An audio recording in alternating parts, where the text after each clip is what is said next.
Thank you very much. Today we are here in Aber Hospital.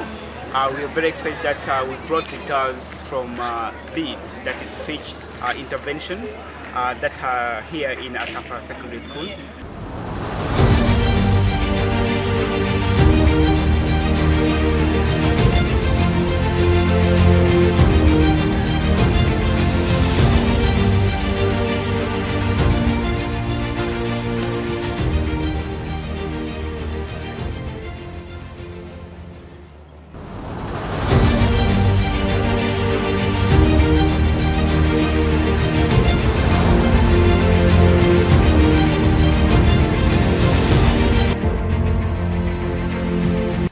Right, thank you so much. My name is Emi Zumblamai Okelo, the host.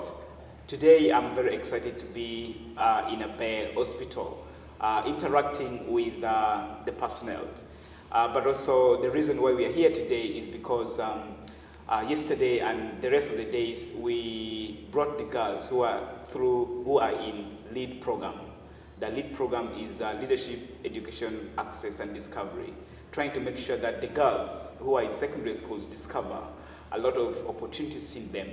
And one of the exposures is bringing them to the hospital to understand what happened around. So I'm very privileged today to host one of the staff of the hospital. So before we go further, I just want you to introduce yourself. Let us know who you are and where we are today. Thank you so much. My name is Odur Eugene Oscar, the Human Resource Officer of this place. Yeah, the hospital is called Aber Hospital. Some people call it Atapa Hospital, but the official name is St. John the 23rd Hospital Aber. Started after Pope John the 23rd, who is now a saint. And we, the staff of this hospital, we are so proud but humble at the same time that we try as much as possible, following the imitation of Christ, we serve a community around this hospital. Wow, thank you so much, Eugene. Your name is also very difficult, but I think I'll cope up with it as we proceed with this discussion. Thank you. So I'm very excited that yesterday, when we were here with the girls who are in secondary schools, exposing them to understand what the hospital looked like, you went through with all of us to every single unit within the hospital.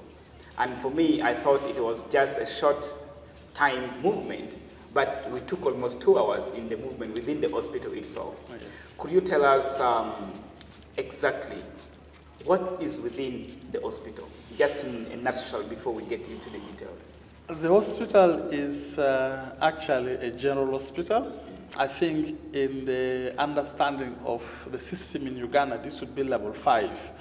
It's a general hospital, the only general hospital in Oyam district, but also the only general hospital under Lira Diocese. We are under the Diocese of Lira. We are a PNFP, meaning private, not for profit. So whatever we do here is not to make profits as such. So the hospital started way back in the 1950s, but by 1969, it was really fully given the status of a general hospital. And in 2019, we actually celebrated Golden Jubilee. Wow. It's unfortunate to miss. Oh. But the hospital has developed into a referral hospital. Currently, we are getting referrals all the way from Arua's district. All of the West Nile district do send patients here. We are getting patients coming all the way from Karamoja, which means we are actually more or less operating as regional, though not referral as such, but we are getting patients all the way from those ends. But the patients that we keep treating day to day are the people within this region, that is in Oyam district, but other districts that we send for patients are coming from Kiriandongo, Nwaya, Gulu, Lira, Apache, Kole. We are getting patients from Molatar, Alepton, and also from Mutuhe.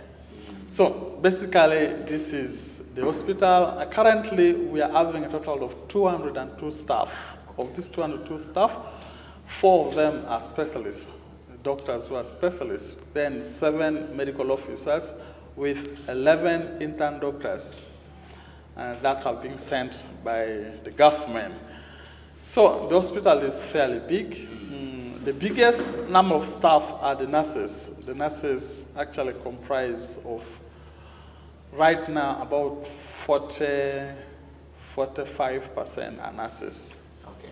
Yeah, thank Wow, you. that is a very comprehensive. And the reason why we thought of bringing the girls from FICH who are running through a LEAD program is because of the background that you mentioned. As almost everything, that the girls can really learn a lot from that environment.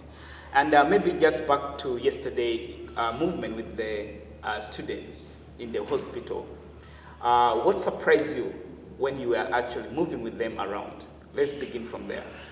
Yes, first of all, yesterday's experience was a moving experience for me. For the first time, having such a number of young people trying to build in them their dreams. Yeah. I'm sure each one of them are thinking of what should I become in the future. Yeah. It is unfortunate that the world has been polarized. Most of the people think of, how do I look like the other person in the TV? How do I look like this person playing football? Yet there are a range of things we can be in the future. Yesterday, what struck me most is the questions they asked after we had done the tour. Quite a number of them were asking, how do I become a doctor?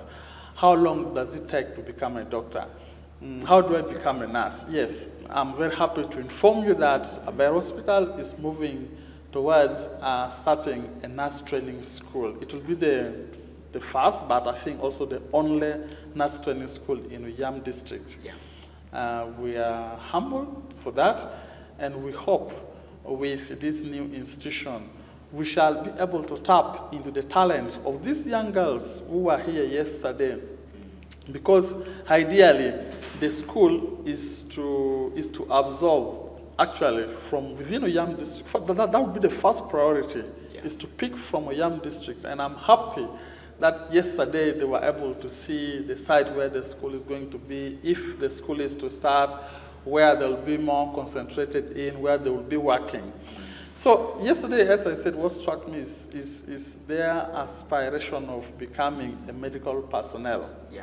But I can tell you now that, not all of them would reach their goal of becoming a medical personnel. But that is not the end of the story. Yeah. If you fail to become a doctor, but you still want to work in the hospital, there are other jobs within the hospital that you can fit in. Sure. Take, for example, we are employing quite a number of cashiers, those who have done accounting. We are employing accountants. We are employing store people. We are employing data management team. Those who help us to understand from the data we have collected, how we are impacting within the community. We are having social workers. Now, apart from that, you see, we still come from part of the society where we are not well developed, and to get resources to help us further our education is difficult. Yeah. Other parents would wish that after Senior 4, they should branch to do, how do you call it, craft work, tailoring, electricity, building, that is bricklaying and construction, carpentry and joinery. Yeah. We are actually employing these people. Currently, we have 2 tailors within the hospital. We are having an electrician. We have a fully functional workshop where we need people who can repair the machines that are breaking down, people who are repairing the furnitures. So there's a lot of opportunity in case you fail, because not everyone are talented. Yeah. Not everyone are gifted with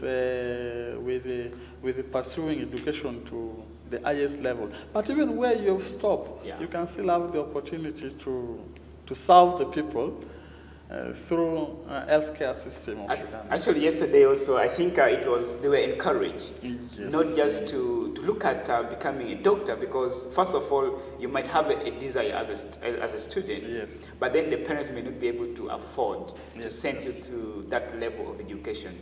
So the dream should not end there. I think that is a very clear message that you mentioned yesterday. Yes. And it's very encouraging to the young people so that at least they know that they can still reach their goal so long as they're focused. But if the opportunities is not there at the current moment, they can still pursue other courses, like you mentioned right now.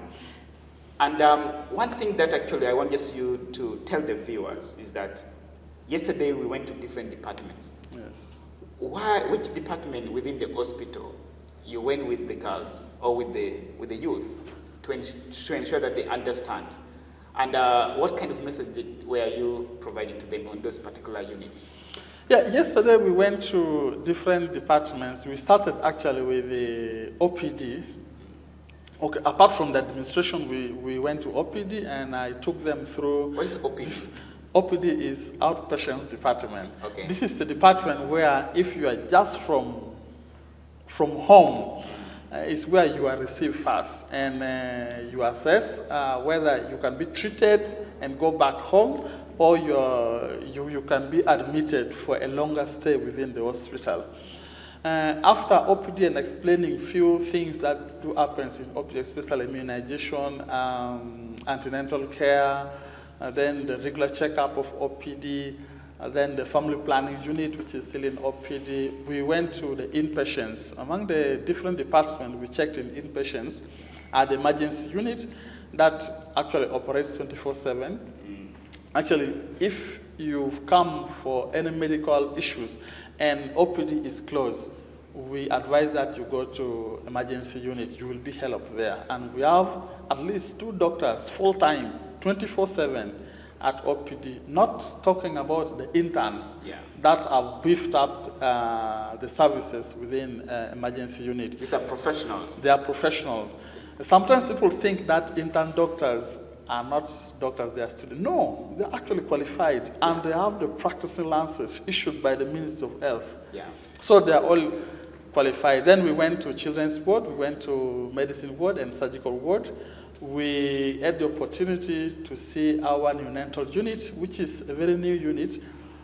And in the whole of Oyam district is the only neonatal unit that is serving the neonates. Then we went to maternity and we also visit HIV clinic. Now, apart from these departments, we also visit laboratory, and I'd like to explain a little bit more about it. I think the girls were so excited. First of all, they had a very rare opportunity to enter the laboratory. Our laboratory, I can confirm to the viewers, is the only laboratory in the northern region of Uganda, but it's also among the 10 laboratories in the country where if you do a test, that test is valid everywhere you go. Whether you've gone to Lear Regional Referral, whether you've gone to Mulago, you are not going to repeat the test. Whether you have been referred to South Africa for specialized care, you're not going to redo the test. Whether you have been sent to India, to USA, to Canada, to UK, our test is already certified. So that the equipment is to the highest technology. The equipment, the personnel who are using it, and the system that is being used is to the highest technology, I can say. It is accepted internationally, and it has been certified by a team from South Africa. They are called SANAS. They have been accredited by World Health Organization to do the work they do.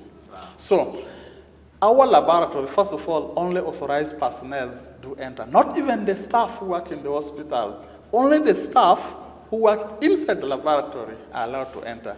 But yesterday, these girls got a very rare opportunity to actually enter. All the 93 of them had the opportunity. And thank God we got the type of staff who are inside, they were mixed up. They were both female and male, young and old. And that gave them the courage that they can actually.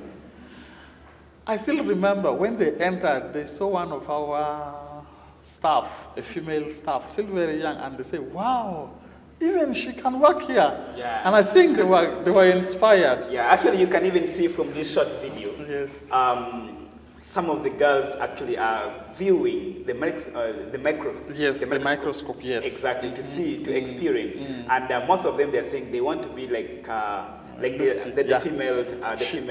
She is called Lucy. Lucy. Yes. And I think Lucy has inspired most of them. They become Quite a lot. Yes. So they want Lucy to be their role models. Yes. So this is the kind of exposure that I think our young people need as they want to grow in future. Yes, I think another department, before we go to the last one, another department that they really enjoyed viewing whatever is inside there is our pharmacy, the store for medicine. Our pharmacy, I think, in the north is one of the largest. You can't compare to that of Lira, but also the way it is organized. And I can inform you that during the pandemic, the corona pandemic, resources became scarce. So we went ahead to start making our own liquid soap. We were producing it directly from here. We were also producing sanitizer directly from here because our pharmacy, apart from the structure, which is well equipped, also the staff who are inside, they are able to do medicine compounding. Medicine compounding is a situation where different medicines are put together for a specific purpose. That's what they call medicine compounding. Then yes, after pharmacy, they were able to view the CT scan. Again, I can tell you, we are the only facility with a CT scan in our country, in the whole of northern region. The greater north, actually. The nearest CT scan is in Mbale, and the rest are in Kampala. But why this one is unique, that of Mbale can only scan the head, but this one can scan any part of your body. And that of Mbale, I was told it is either 8 slides or 16, but this is light speed. It is 32 slides. Make it one of the best actually in the country. Actually, in the whole Uganda, there are only 3 GE and 32 light speed CT scan. So what do you mean when you say 32 slides? 32 slides, it means the machines, for it to take picture, it rotates. And it rotates in seconds. So when you rotate one, it has taken 32 pictures. Wow. So which means in every second, 32 pictures are being taken. So these pictures are then reconstructed to form the picture of either your skull or your pelvis or your chest, wherever they want to view. And this helps in diagnosis and treating of patients. Yeah. So this was a very unique and exciting experience. I can tell you again, even the staff who work here, not all of them have got the opportunity to go inside and have a feel of what takes place because it is a restricted area. Thank God that those who are working there made sure that all the precautionary measures were in place and the girls were allowed to go and view the place. And I'm very sure they were quite inspired. Actually, you can even see from the pictures just running on the screen right now, the girls were really very excited, and some of them, they wanted to test how does it feel when you're laid down on the bed to go through. And you had a very good staff there who really gave the time to all the girls, over 90 girls who were there to view, and it was explained to them very clearly. So I think that is a very rare opportunity, like you mentioned, and it's very inspiring. But also, apart from the CT scan laboratory or CT scan space, we went, like you said, to the pharmacy. Actually, a number of girls were like, wow, this is great, and they want to come and work back to the hospital, especially in the pharmacy as well. And the staff there, really, they were very exciting, they were very jolly, explaining every single staff. You know, youth, they want to really know a lot. They ask a lot of questions, which was great for them to learn. So that is really a powerful, and thank you for your time and giving us the opportunity to ensure that they go and tour every single part of the hospital, which is a very rare opportunity. So, yes, you wanted to say something? Yes, now I like to, because yesterday's experience, as I said, is a very rare one, and it's a moment of letting these young people, who are actually the future, know that they can do a lot, despite of the many challenges we are facing now. And I like to, first of all, talk to these girls directly, that yesterday's experience should actually inspire, should make you have a dream of what you want to be in the future. Now, we live in a very challenging environment where resources are not enough. I can tell you, as a human resource officer, to become a doctor is what probably you wish to be. But even when you fail to become a doctor, you can still be a lot of things. And I can assure you, by the way, not doctors are the most expensive paid people in a health setting like this.